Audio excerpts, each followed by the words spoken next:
বারো বাতারি মাইয়া, সব জায়গায় মুখ মাইরা বেড়াস। হ্যাঁ, তোর তো এক জায়গায় পোষায় নাই। আমার জামাই তোরে খায়া দেয়া ছেড়া দিছে, তারপরে তুই আবার বড় বড় কথা চোদাস।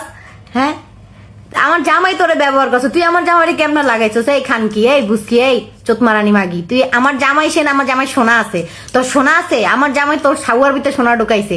কি এই মহিলার স্বামীর আবার এক্স গার্লফ্রেন্ড, তারা এই দুই যুগলের যখন বিয়ে হয়ে গেছে, তার এক্স গার্লফ্রেন্ড তার স্বামীর আবার বিয়ে হওয়ার পরেও নক দিয়েছে।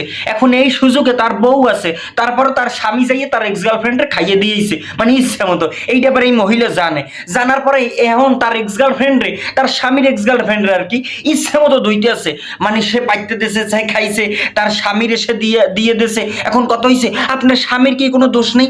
ইচ্ছে মতো মহিলারে ধুইতেছেন, দোষ সমস্যা নেই, কারণ সে পাইতে দিয়েছে, সেও মজা পাইছে, আপনার স্বামীও মজা পাইছে। এখন আপনার স্বামী যে তারেও খাইলো, আর আপনারও তো খাইতেই আছে, আপনার বউ আপনারা খাইবে, এটা তো অসুবিধার কিছু না। কিন্তু তারে খাইয়াল দিয়েছে, এটা নিয়ে আবার আপনি গর্ব করেন যে তোরে খাইছে, তুই কি খাইতে পারছো? ওই কথা, এও পাইছে মজা, এও পাইছে, আর আপনি মাঝখানে এটাকে আবার এপ্রিসিয়েট করেন যে না, তোরে খাইয়ে দিয়েছে, আমার স্বামীর সোনা আছে, তোর কি সোনা আছে? সোনা লাগে, হেও ফ্রিতে দিতে পারে।